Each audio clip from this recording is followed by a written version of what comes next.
Hey guys, today I'll be showing you how to make this amazing water tank.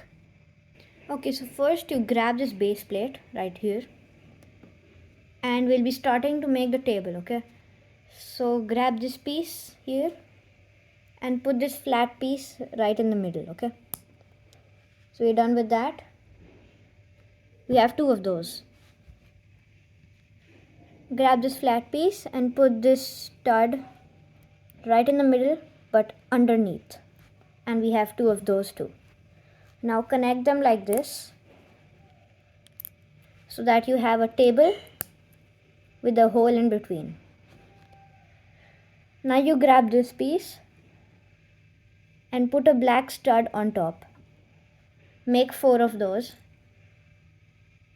and attach them to the bottom of the table like this.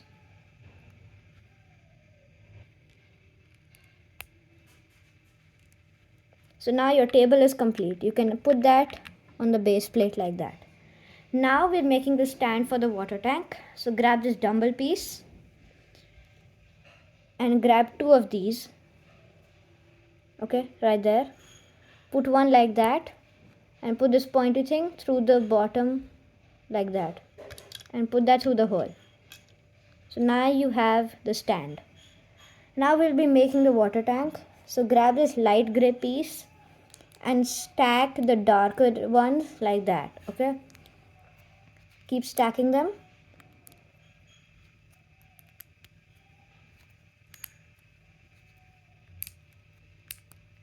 Guys, make sure to put them upside down like that. Okay, now grab this ice cream cone piece, put it like that, and grab this Japanese hat in light gray and put it up like that. Now put this piece into this, and there we go. Your water tank is complete. Please consider following for epic videos. Thank you.